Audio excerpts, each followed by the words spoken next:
Bruce Willis? Yes. Yes, I knew he would be. I mean, even though I went over everything yesterday, I knew he'd forget.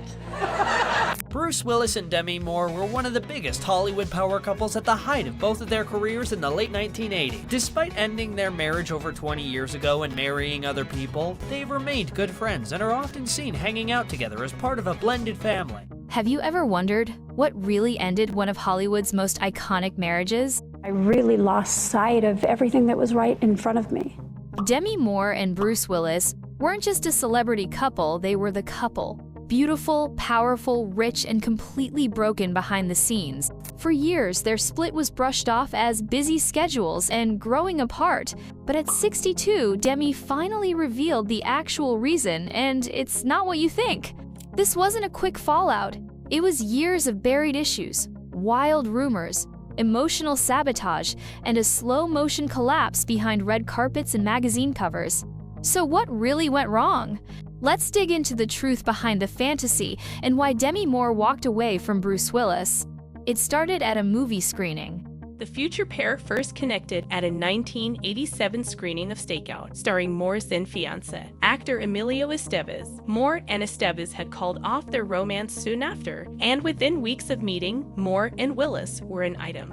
What happened was Demi was there with her then fiancé Emilio Estevez, and yet Bruce managed to steal the spotlight.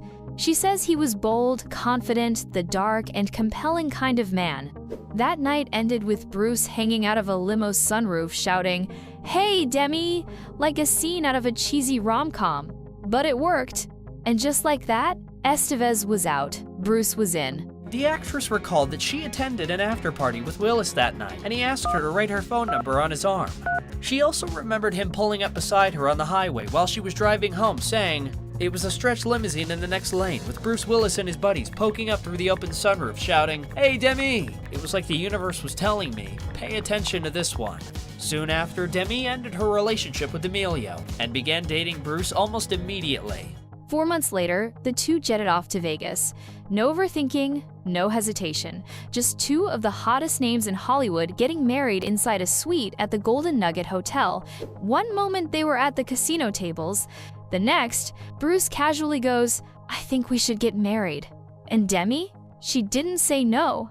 Moore revealed in her 2019 memoir, Inside Out, that the nuptials were unplanned. "We were moving to the gambling tables when Bruce said, 'I think we should get married.' We'd been joking about it on the flight there, but suddenly it didn't seem like he was kidding." It just seemed like it didn't matter. That we loved each other so much. That should have been the first red flag. It was impulsive, intense, wild, and maybe too good to be true. From the outside, it all looked perfect. He was the badass action hero from Die Hard, and she was the ethereal beauty taking over the screen in Ghost and A Few Good Men. The world was watching. They smiled, posed, and gave us the fantasy. The pair tied the knot once again the following month in front of family and friends during a ceremony officiated by Little Richard. The couple officially became parents less than a year after their wedding, welcoming daughter Rumour in August 1988. Named for British fiction writer Rumour Godden, their daughter immediately became their focal point, with both actors striving to alternate projects so that at least one of them pull this baby out of me. Moore said at the time, "He was there with his hands. He's as passionate and as excited and as driven with being a father as he is with anything else that he does." But behind all that glam and camera flashes, they were already slipping into a different world zone they tried to build far away from Hollywood's chaos. They moved to rural Idaho. Yep, they left Los Angeles and chose privacy over paparazzi. Quiet mountain views instead of flashing lights. And for a while, it looked like they pulled it off. Two more daughters came into the picture after Rumour, Scout and Tallulah. Their little family became the new image of Hollywood balance. Careers booming, a peaceful home, kids, love, the whole dream. But here's the thing about fairy tales, especially the ones rushed out of Vegas, they don't always age well. Underneath the public's smiles were private cracks, long shoots, solo projects, and the growing silence between them. They were both building their legacies in front of the world, but barely keeping the foundation of their marriage alive. They were too hot, too fast, and way too famous to stay untouched. And soon all that perfection they carefully curated it would start to fall apart. I think something had to give. When you come up to those places, you either go in or you go out. By the early 90s, Bruce and Demi weren't just a Hollywood couple, they were the Hollywood couple. Red carpets, magazine covers, million-dollar paychecks, they had it all. But sometimes too much spotlight ends up burning everything down. Bruce Willis was on fire. Die Hard made him a global icon. Then came Pulp Fiction, The Fifth Element, and Armageddon, back-to-back blockbusters. He wasn't slowing down. Meanwhile, Demi Moore, she was dominating the big screen. With hits like A Few Good Men, Indecent Proposal, and Ghost, she became the highest-paid actress in the industry. She was pulling in $12 million per film. That was record-breaking money back then. So yeah, on paper, power couple, but in reality, they were barely in the same room. Their work schedules were brutal, one on set in LA, the other filming in Europe, then press tours, premieres, back-to-back commitments. They were flying around the world, but emotionally drifting miles apart. It wasn't, we're in this together anymore. It was, see you in a few months. And Bruce, he wasn't just busy with acting, he had a new obsession, real estate. Specifically, turning their quiet Idaho town of Haley into some mini empire.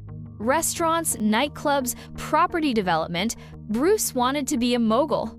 He poured energy and millions into rebuilding Haley while Demi was trying to hold their family and career in balance. At first, she went along with it, but slowly the cracks showed. One night at a restaurant Bruce owned called Shorty's, things exploded. An employee recalled seeing Demi slam her hands on the table in public and shout, "I'm sick of your bull and your companies." Then she walked out, in front of everyone. That wasn't tabloid drama, that came straight from witnesses. And it tells you everything. This wasn't just about career distance. This was personal frustration boiling over. They had built this life in Idaho to escape the chaos of fame, but Bruce just brought a different kind of chaos to their doorstep, one she never signed up for. And while fans thought they were Hollywood's strongest couple, the tabloids were circling like vultures. Stories of tension, distance, and constant fights were everywhere. Demi herself told Vanity Fair back in 1993, "They won't stop until one day they may be right." She said that 5 years before they actually split. That's not a throwaway quote. That's a woman who saw the writing on the wall long before the world did. Because the truth is, being famous is one thing. Being too famous to have a real marriage? That's a whole other kind of problem. And for Bruce and Demi, fame didn't just get in the way. It pulled them into different lives, with no space left for each other. Now, here's where things start to tilt, and not in Demi's favor. At the time, Bruce said he wasn't entirely sure what had gone wrong in their relationship. When asked about the divorce, he said, "I still love Demi. We have 3 children whom we will continue to raise together, and we're probably as close now as we ever were. We realize we have a lifelong commitment to our kids. Our friendship continues." By the mid-90s, Demi Moore was on top of the world, literally. She was the highest-paid actress in Hollywood. Every director wanted her, every magazine chased her. From Ghost to Indecent Proposal, she wasn't just successful, she was unstoppable. But Hollywood's love is conditional. One bad role, and the same people who once called you a queen start sharpening their knives. And for Demi, that downfall came fast. It started with striptease in 1996. She took a bold risk, playing a single mom who becomes a stripper to win custody of her daughter. It wasn't just edgy, it was controversial. And instead of praising her for pushing limits, critics tore her apart. The film tanked, and they blamed her. Then came G.I. Jane in '97. Another intense role, another physically brutal shoot. Demi shaved her head, trained like a soldier, and gave it everything she had. And when Demi went through one of the toughest times of her career, Bruce was nowhere to be found. Those weren't just any films, they were grueling months of physical and emotional exhaustion. And her husband? He didn't visit, not once. That stung. And it wasn't just about the visit, it was the message it sent, you're on your own. But the public? They didn't care. The movies underperformed. And just like that, Hollywood turned cold. Studio execs weren't even subtle about it. One said, "We don't know what to do. People just don't want to see her. We'd have to drag them kicking and screaming to the movie." Imagine hearing that after being their golden girl for years. That kind of humiliation cuts deeper than a bad review. Meanwhile, Bruce was having the exact opposite experience. In 1997, the same year, Demi's G.I. Jane flopped. Bruce's The Fifth Element was dominating box offices. The very next year, he dropped Armageddon, and it exploded. That film made over $500 million. It became a pop culture phenomenon. And Bruce? He was the face of it. He was everywhere. Magazine covers, talk shows, action movies lined up at his feet. He wasn't just surviving in Hollywood, he was thriving. And when one partner's star rises while the other's falls, that's not just awkward, it's destabilizing. Especially when your entire relationship was built on being equals. In the early years, Demi and Bruce were side by side, shoulder to shoulder, two powerhouses walking into rooms like a team. But now, he was the blockbuster hero, and she was the actress studios were afraid to cast. That shift created tension, power imbalance. Not because Bruce rubbed it in, but because the world did. Hollywood doesn't treat struggling actors kindly, and it sure doesn't make space for two stars in a relationship when only one is still shining. Behind the scenes, that resentment starts to build. Maybe not loud, maybe not obvious, but it's there. Demi was dealing with rejection, public backlash, and brutal headlines. Bruce was busy riding the high of massive success. And somewhere in between, their connection faded. They weren't a team anymore. They were two careers moving in opposite directions. And the scariest part? Hollywood doesn't care about your marriage, your family, or your history. It only cares about momentum. And Demi and Bruce, they weren't winning together anymore. And in this business, that means you're losing. By now, the distance between Bruce and Demi wasn't just emotional, it was philosophical. Because while Demi was trying to hold their family together, Bruce was out here questioning the whole idea of marriage. In 1996, Bruce did an interview with Playboy magazine.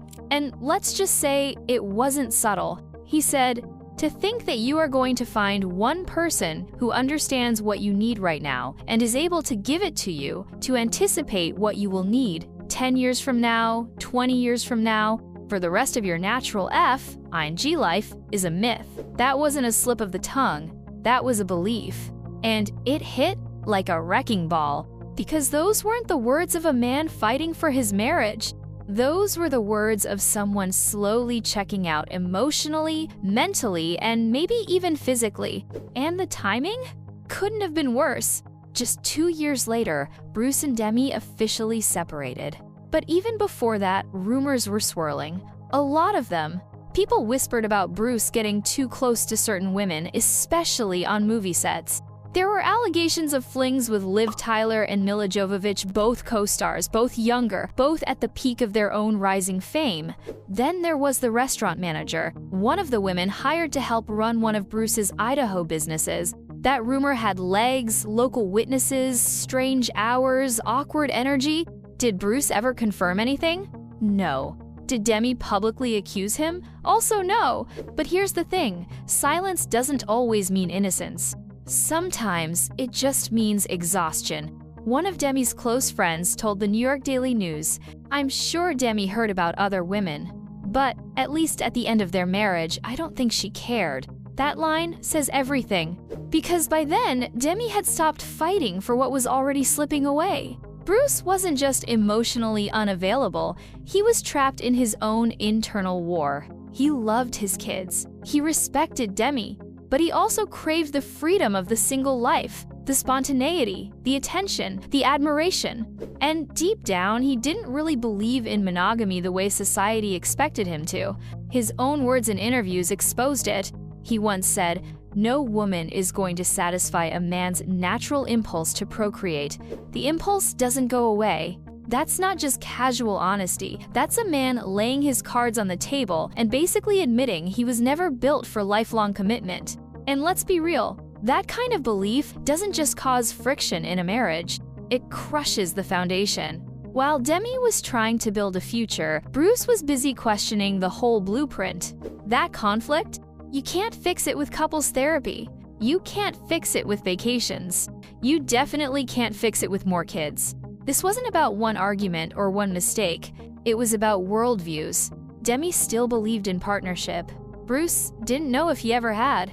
And when one person starts treating marriage like a cage, the other eventually finds the key. Their love had been bold, fast, and fiery.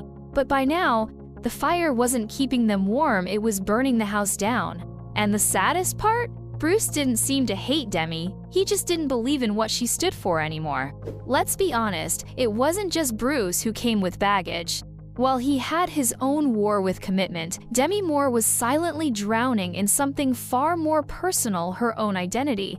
For most people, Demi was the definition of confidence. Bold roles, powerful presence, a face that graced every major magazine cover. But that was just the surface. Underneath, she was in pieces. In her 2019 memoir, Inside Out, Demi didn't hold back. She exposed her own damage, the kind you can't hide with red lipstick or a designer dress. One of her most honest confessions? I changed myself over and over to fit what I thought somebody else wanted. Let that sink in. Because when you're constantly shape-shifting to keep a man or to fit into someone else's fantasy of you, eventually, you lose the map back to who you really are. Demi admitted that in every relationship, especially with Bruce, she bent herself, quietly, repeatedly, until there was almost nothing left that felt true to her. And when that internal struggle gets too loud to ignore, sabotage isn't far behind. In fact, Demi confessed that she'd sabotaged her first marriage before it even began. She wrote that on the night before marrying Freddie Moore, her first husband, she literally snuck out of her own bachelorette party to hook up with a guy she'd just met on set. She said she didn't know how to walk away from the wedding, so she blew it up instead. As Moore recalled in her 2019 memoir, Inside Out, she had been unfaithful to Freddie just hours before saying I do. I guess the fundamental question that came forward for me was, how did I get here? She wrote, "The night before we got married, I was calling a guy I'd met on a movie set. I snuck out of my own bachelorette party and went to his apartment. I couldn't get out of the marriage, but I could sabotage it." That pattern? It didn't stop there. Rumors followed her for years. One night stand with Leonardo DiCaprio. Wild nights out with Brad Pitt, Johnny Depp, Ben Affleck. Did she ever confirm any of it? No. But in Hollywood, where there's smoke, there's usually at least a little fire. And here's the twist, even if the rumors weren't true, the feeling of instability was. The public saw her as powerful, but behind the scenes, Demi was spinning. She spoke about her struggles with addiction, drinking in middle school, cocaine in her early acting years, dropping out of high school, and later relapsing again when her marriage started crumbling. In Inside Out, she described cocaine as something that moved her backward, but she couldn't stop. Even when it was wrecking her marriage and her mental health, she clung to it. And the pressure? Constant. As the most visible woman in Hollywood at the time, she wasn't allowed to age, break down, or even have a bad photo. The world wanted her on all the time, sexy, smiling, strong. But she wasn't any of those things in private. Not really. That pressure to be perfect destroyed her ability to be present in a relationship. You can't connect deeply with someone else when you're busy performing 24/7. It fractured her intimacy. It made trust nearly impossible. And it showed. While Bruce had his wandering eye and philosophical problems with marriage, Demi had deep-rooted wounds she never addressed until it was too late. In one interview years later, she said, "I had to learn self-acceptance, self-forgiveness, and ultimately, self-love." And that's what it all boiled down to. Demi wasn't just losing Bruce. She was losing herself in the process of trying to keep him. They were both broken in different ways, and instead of healing each other, they ended up triggering each other's deepest wounds. Their marriage wasn't just cracking from fame, distance, or jealousy. It was cracking because both of them were trying to hold on to something they didn't fully believe in anymore, not together, and not within themselves. Not every breakup ends with a bang. Some end in silence, and that's exactly what happened here. By the late 90s, Bruce and Demi weren't husband and wife anymore. Not in the real sense. They were still under the same roof, still co-parenting, still showing up for red carpets when needed. But emotionally, they were checked out. Demi said it best in her memoir. It is not unusual to go from feeling like your spouse's lover to feeling like he's just someone with whom you negotiate logistics. And that's exactly what they had become, logistical partners. Managing kids, schedules, appearances, but the spark? Long gone. The tabloids saw it coming before they even admitted it. For years, the headlines were calling their split. Every magazine, every gossip column, every red carpet photo was under a microscope. The pressure was non-stop. And Demi, way back in 1993, saw it coming too. She told Vanity Fair, "They won't stop until one day they may be right." That wasn't just paranoia. That was a woman watching her marriage slip, knowing the world was watching it too. By 1998, it was over. Not with drama, not with scandal. Just mutual exhaustion. They were both done pretending, done fixing, done fighting. And the fairy tale that started with a spontaneous Vegas wedding, it ended with two people who didn't hate each other. They just didn't have anything left to give. In 1998, Bruce and Demi quietly separated. No chaos, no drama, just distance that turned into reality. 2 years later, in 2000, they filed for divorce, and it was finalized that very same day. That's not normal. That's two people who were done long before the paperwork. Bruce later said, "We're probably as close now as we ever were." And Demi? She didn't cling or lash out. She moved forward, choosing peace, co-parenting, and healing. We had some great times together. I mean, we shared a lot. I had 3 beautiful, amazing children. Their marriage ended without a fight. Because when the love's already gone, the silence says it all. At 62, Demi said, "I had changed myself too much for love. Now I choose myself." Their story isn't just about heartbreak, it's about growth. Not every love ends in war. Some evolve into friendship. Drop your thoughts. Were they Hollywood's most mature exes, or just really good actors? Hit like, subscribe, and stay tuned. More untold celebrity truths are coming your way.